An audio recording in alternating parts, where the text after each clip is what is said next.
It's a mess out there. Let's check it out. Spot market, weather, it's all crazy out there. Let's go. After this.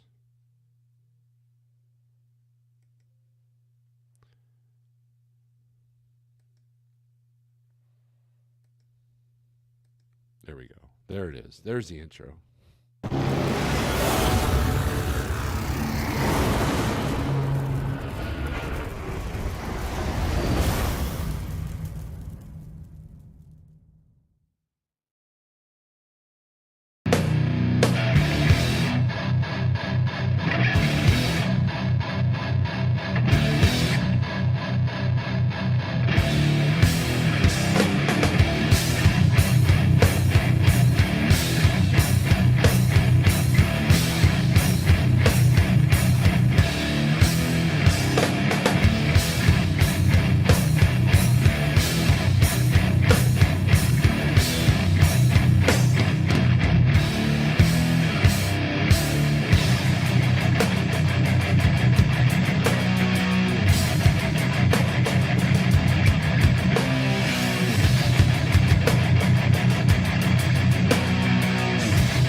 Yes. Good morning. Good morning. Good morning. Yeah, it's a good morning. What of it? No. Good morning. I hope all is well. Sorry we missed Friday. Allergies in life was just in the way. So I don't think I went live Friday. And I know a lot of people are at Matt's and, and all that stuff. And they don't want to listen to me while being at the truck show. So there you go. Let's get rid of that windshield there. Hope all is well with all of you. We've had a pretty good weekend. We did not go to Matt's. The wife had taken time off from work because we had originally intended to go to Matt's. And so instead, when the sponsors backed out, we decided, hey, you know what? We're going to go to Arkansas, visit friends and family, complete some stuff of my wife's family tree. Got to talk to some long-lost relatives. It was a good trip. Got to hang out with our friends down there, and it was great. They let us stay at their place, so shopped at a record store, which was cool. Talked about old band times and music, and got to hear some new music from one of my favorite bands, and then just kind of caught up on life. Caught up on current events and everything. It's good to hang out with that. Those kind of people. So it's great. The kind of people that you've known for. I mean, I've known the person I visited is one that actually gave me the Snorelord name. So, and he's the lead singer of a death metal band out of Arkansas named Vor. So, if you're into metal, go check that out. What else? Weather's been kind of all over the place. I noticed that it's like I've been kind of off my habit of checking Weather Nation because of one reason or another. And I don't know, part of it's my workouts, but I have not worked out last week, so I feel that I feel pretty horrible actually. So we got to get back in the swing of things. A lot of stuff going on at home. A lot of stuff.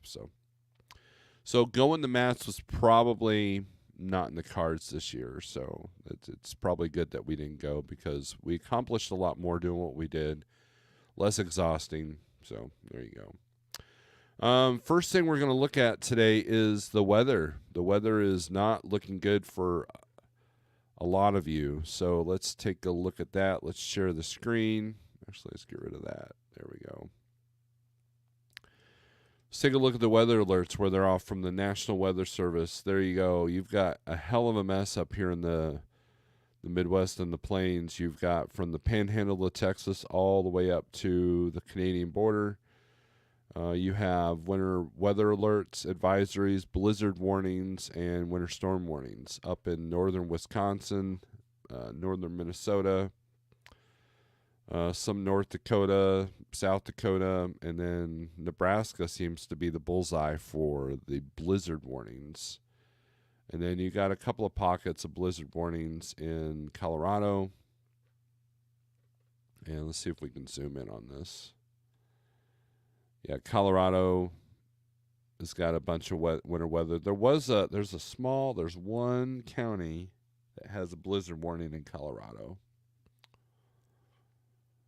So there's a couple of counties there, just northeast of Pueblo in Lyman, so east of Denver. So if you're on I-70,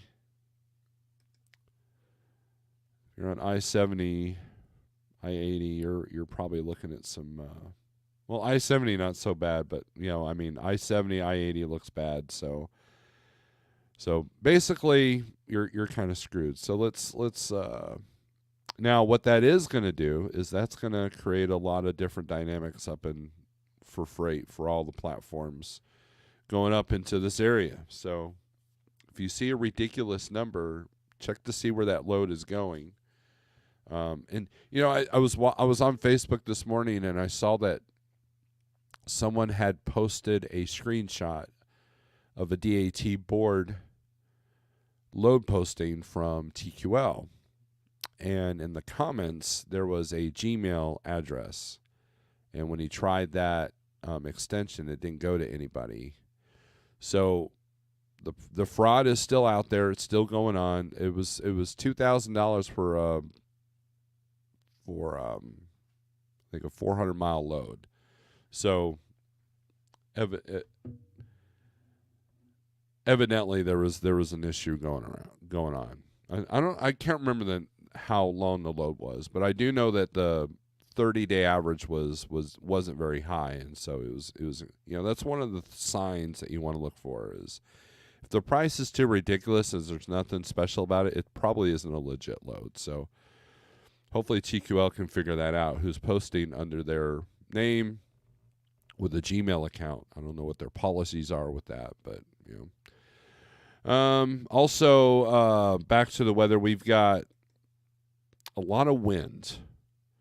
So Missouri, Arkansas, Mississippi, Louisiana, you're looking at wind advisories and hazardous weather, which is usually just windy, gusty. So if you're light, you're probably in for a long day. And that's all throughout. If you're just listening, that's all throughout Missouri, Illinois, Indiana, Kentucky.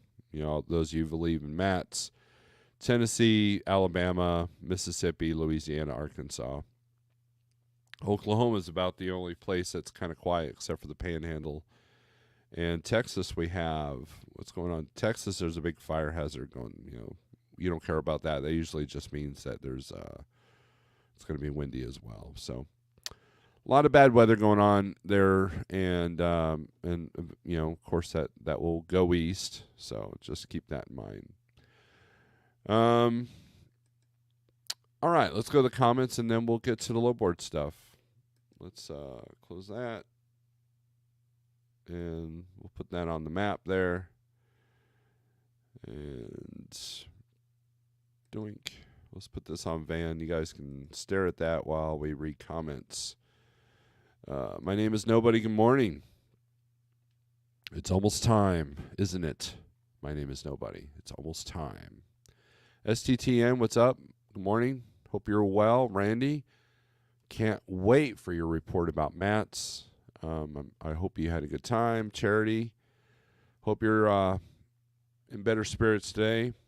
Hopefully you didn't have too much of a big fuel issue there. TK, good morning. Hey now.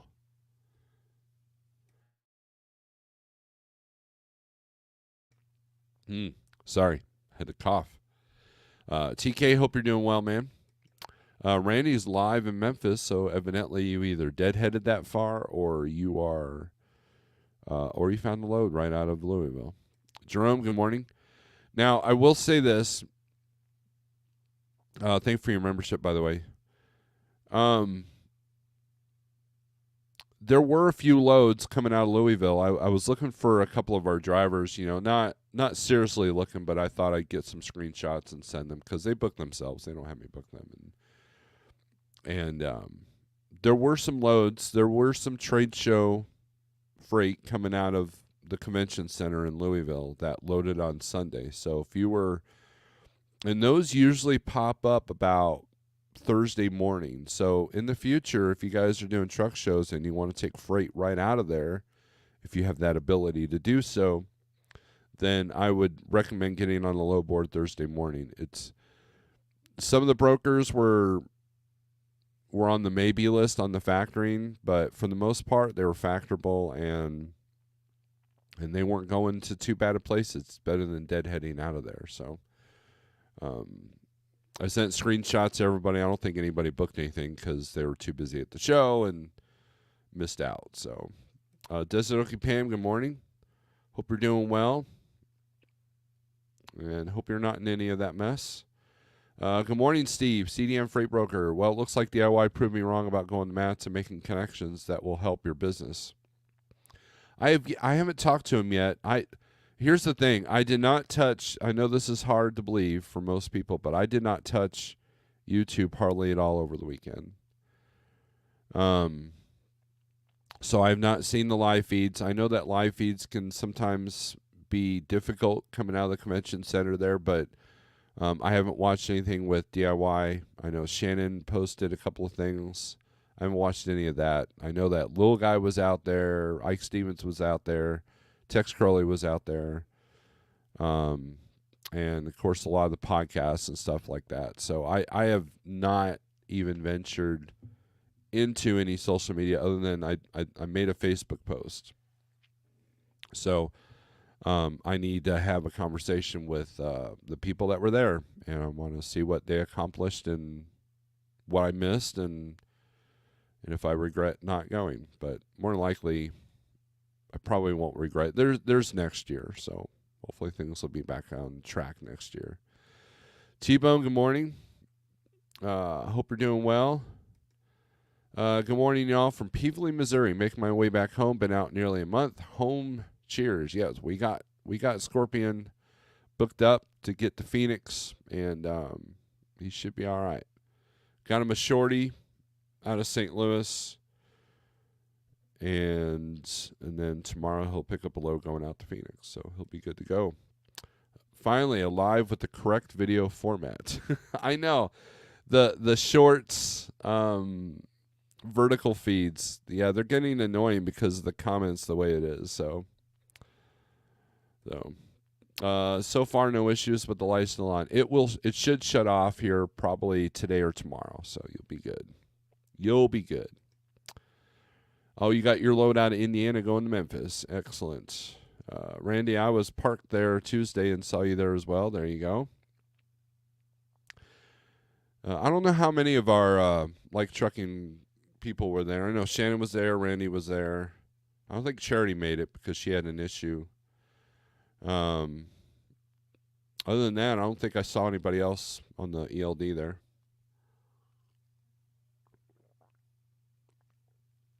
So, it's good coffee. My day started yesterday with some decent coffee at a friend's house, but they had good coffee. But after that, the coffee was just, we had brunch at Cracker Barrel, and I wasn't impressed with the coffee. The food was okay, but Um, and then we went to a relative's house, and oh man, there was something funky with their water or something. So, James G, good morning. Hope you're doing well. Steve Buck Brown says, Steve and my fellow Snorelordians, giving the wave. Don, what's up, man? Good morning, friend. Let's see, T-Bone saying hi to Buck. Maybe invite DIY to join you live Wednesday to provide his perspective on Matt's 2024. That's a great idea. That's a great idea. T-Bone, I'm about to dump my load here just south of Cincinnati. Chuck with T-Bone, I was there. Finally got to meet STT. Good deal. Yeah, Charity missed the Mats because of the chicken farm. Charity almost had a pretty expensive lesson, and it wouldn't have been her lesson. It would have been the place that she was going to lesson, and it was a lesson for them. They figured out that they put the wrong gravel down for their trucks that need to go into the farm. So, you got to meet DIY. Good deal. 810 Batman, good morning. Hope you're doing good. So, yeah, like I said, I missed Matt's, and I wish I could have gone. But, yeah, going back to CDN's comment, good morning, Steve. Well, it looks like DIY proved me wrong about going to Matt's and making connections that will help your business. So, here's the thing. And without knowing the context of where that's coming from, because I haven't watched DIY since I've been back, that's what a lot of YouTubers do, is they go in there and they have, if you got some numbers, you have some leverage to try to get in and connect with people. It allows you to interview people. It allows you to have lunch with people. It allows you to do business dinner meetings. And with some important people. I mean, that's just like any other trade show. If you know who to talk to, you're going to talk to some people. You pass out business cards. Sometimes things are fruitful, sometimes it's not. It just depends. And so it's a what's the ROI on that? And some years it's good, and other years it's not. I know that we've had a few people apply with Like Trucking because of the truck shows. And we've had a few people sign up for the 123 Low Board because of the truck shows. So, and plus it's good. Look, if you feel like the trucking industry just doesn't have community anymore, and that's easy to come to that conclusion, by, everybody, the way everybody acts in the fuel islands, the way people act on the road, the way people act on the social media. But you can truly get a renewed sense of community when you go to a truck show, especially the Joplin truck show that we had to miss out on this past year as well. And so it gives you a little bit of hope, a little bit of faith that there's still a community, there's still camaraderie, there's still good intentions out there in the trucking industry. Now, you got all your snake oil people out there. You've got all the scam artists out there as well. But learning how to filter through that and talking to good, genuine people is what that show is all about. And it's a great time. So I hope you guys did well. It seems DIY had a positive connection with Triumph Pay as the example I was referring to. Okay, like I said, I need to figure out... I need to watch and talk to him. So, surprisingly, no trash in the parking lot area, even with few garbage cans or dumpsters. Yeah, for the most part, the disrespectful people in the truck stops aren't at the truck shows because they could care less, right? The people that would dump their trash 15 feet from a trash can right outside their truck, those people genuinely don't. I mean, in my experience, I believe the last year I was there with my truck, a bunch of beer was bought by many drivers. And, of course, can't take that with you, right? So anything that was undrank, they dumped out and they threw in the trash. It took like 20 minutes to do that. One person was almost late for his load because of that. So, I mean, but I know that the parking was different this year. Shannon and Randy told me that there was plenty of space out there. So, but anyways, All right, let's get to the 123 low board. We're going to look at the hot market maps. Let me switch something here. We'll take a look at DAT low board volumes as well.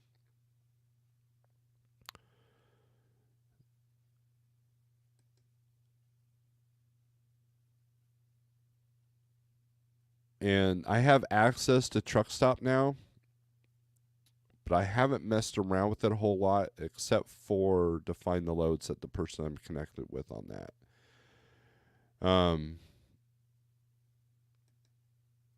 I tried talking to them last year to see if they wanted to do anything, and they were like, no. So I don't know if they, they're definitely not about free trials. But let's take a look at Van. Let's see, share screen. There we go. But I got the DAT up as well. So let's see. The lot was left clean at the show, and truckers helping other truckers get batteries jumped. Good deal. That's that. Again, it gives you hope that there's still camaraderie, that there's still community. We're not all divided because, truckers are just like any other mass populace. They can be divided as well. I know there's a few car haulers on YouTube that tended to hate all freight haulers, and there was a lot of like flatbedders make fun of door swingers and door swinger. It's just it's stupid, right? And so it gives you hope that there's still camaraderie, that there's still people out there that love their job, love trucking and all that. So, quick hit. Good morning, Shannon. Good morning, everyone from Indiana. Looks like you got out of there okay. Quick sounds like you got nailed with the storm. Yeah. So again, if you guys are coming in now, you've got a lot of weather alerts going on, especially up through the upper Midwest and through the plains there. So just be careful. If you're trying to cross over in the west, you're going to cross into something unless you're on I-10 or I-20. So other than that, you're dealing with some stuff. So, all right, let's go back to 1, 2, 3 here. All right, so what I've noticed that there's more green, like Kansas is green. Usually I never see green from Kansas. So let's take a look what's going here. Now, I want you guys to know that this weather service, this map is going to show, it's going to change some dynamics in the freight in these areas. So if you're seeing, let's say you're in St. Louis, you see a really good paying load going to, I don't know, North Platte, Nebraska. Guess what? You might want to look at the weather. There's probably a reason why that load pays so well. So, and also when it comes to Minneapolis, northern Minnesota, and northern Wisconsin. So just be aware of that you're going to see some freight dynamic changes because of this storm system.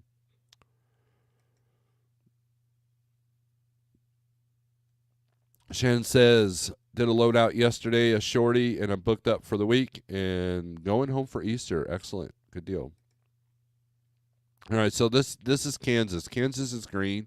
So let's see what's going on. Here we got Burn, Kansas, and Mesquite, Texas. Worldwide's got this for $1,700, $282 a mile. Let's see what's going on with this. So, picks up today at 2 p.m., delivers tomorrow at 11 a.m., 603 miles. So, timing might be a little bit of a challenge. Cargo cheese got at 1581. I'm guessing that this high rate is because of the weather. It's heavy, so it's pet food, so 38,000 pounds, not too bad. But you're going to be in the middle of all of that red trying to pick that up, so just be aware of that. And that's probably why it's on the board for more money at this point. Let's see. We've got, here's a simple one, Topeka to Edwardsville, USA Truck. This is for Friday. Now, Easter Sunday shouldn't change too many dynamics unless you're trying to pick up or deliver on Sunday. Then that might be different. But that's the thing about Easter Sunday is it's on Sunday, so it usually doesn't affect freight too much. But it can signal the beginning of the full run of the beginning of spring freight. But I'll be interested to see if that actually happens this year. Picks up Friday at 1, delivers Saturday at 11:30. So be careful. Make sure you know that receiver's going to be open. So it's like it says, food ingredients going Edwardsville, Illinois. All right, so let's sort this by highest rate. See where the long haul stuff's going out of Kansas. Here's your load. $13,290 to go from Hutchinson, Kansas to Kentwood, Michigan. I bet you that's a typo.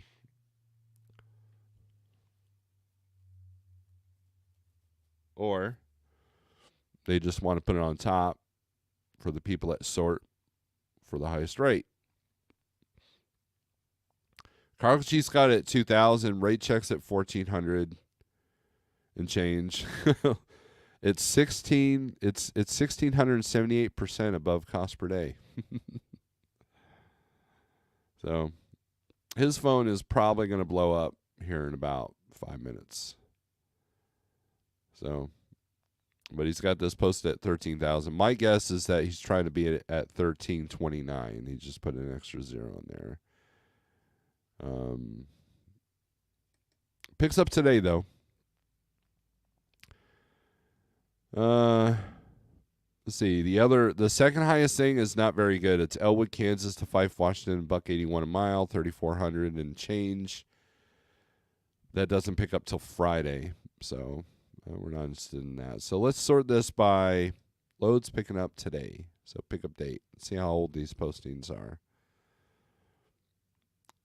This time of morning, there's a lot of 8+ hour postings on stuff that picks up today.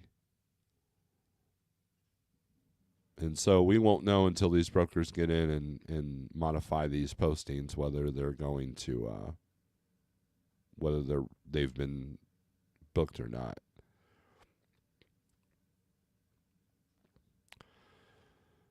So $1.42 to go from Kansas to Alsip, Illinois. Let's take a look at that one. Not that we would do it for that.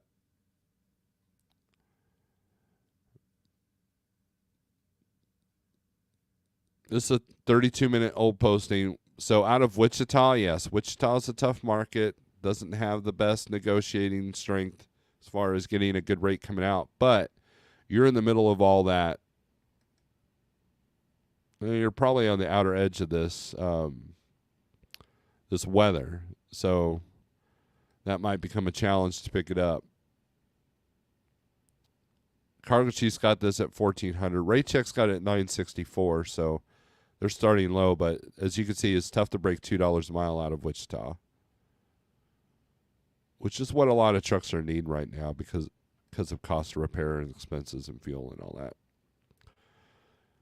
Here we go. Wichita to Battle Creek, another one. They've got a little bit more money on this one. It's a different broker, $1.65 a mile. And then a lot of non-posted rates. That's the only thing. If you post it by rate only, you're not going to see the stuff where the broker doesn't put the rates on in there. So CV says, I'd ask for 13.5. That's what you do, man. That's what you do. You never go for the price, right? You never go for the posted price. So, all right, Arizona's also green. So let's take a look what's coming out of there. Oh, wait, let's go back to Kansas here real quick. Actually, let's do this. Let's go back to Kansas, and let's look at inbound.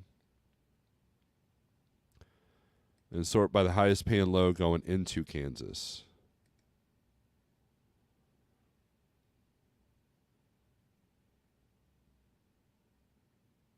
A lot of stuff coming out of the east. So let's say you're a horrible negotiator and you're not great at that. You just take it for the posted price. You're looking at $1.80 to go in from the Carolinas to $1.80 coming out. So, but Charlotte to Osage City, almost said beach. That would have been wrong. $1.83, 2,100. And that's above the rate check. So let's take a look. Let's take a closer look at this one. Going to Dodge City, which does put you in the middle of all that weather.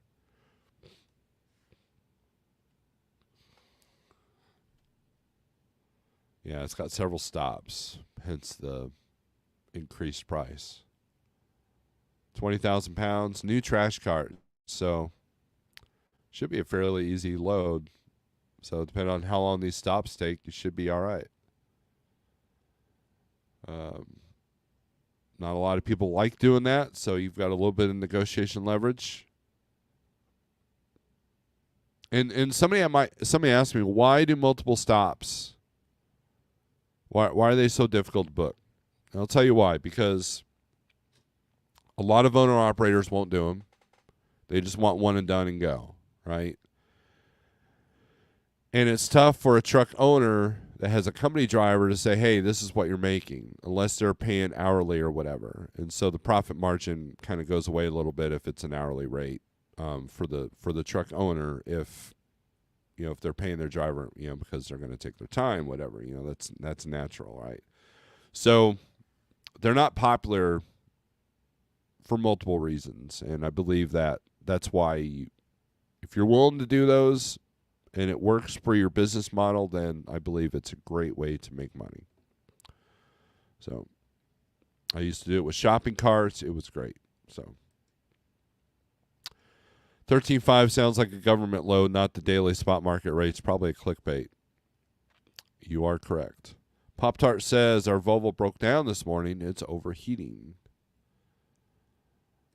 Negotiations, the one that has the most information wins. Steve, over the coming weeks, could you try having an owner of mechanic shop or go interview the service manager at your local Kenworth to ask if dealers can reduce hourly rate to help drivers? If they won't do that interview. And so, but you can negotiate with these shop service managers. I got one of my bills down by $2,000 one time. So you can negotiate. If they won't negotiate, then you have to figure out why. But most of the time, look,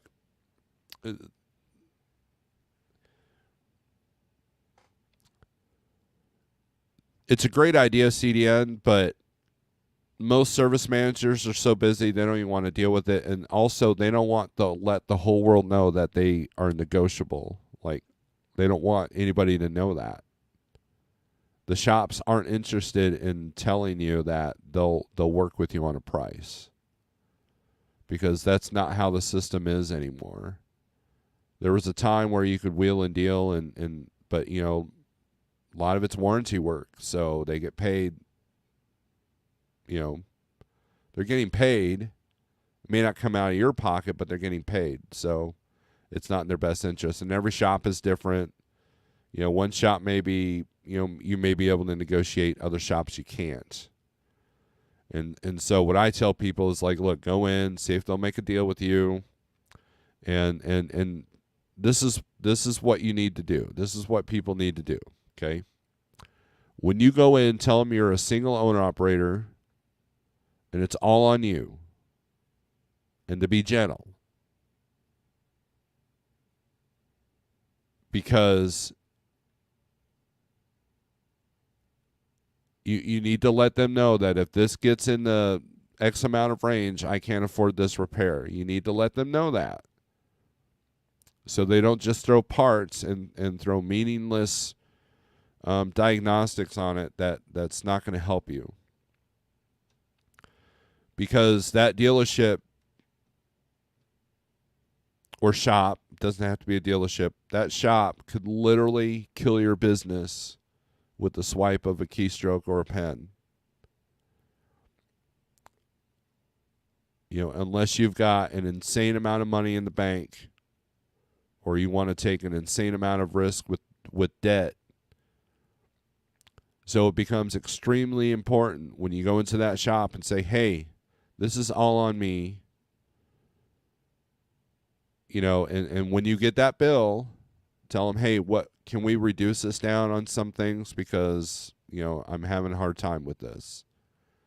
Whether you're having a hard time or not, tell them that, because that way, because I don't think anybody realizes, let me rephrase that.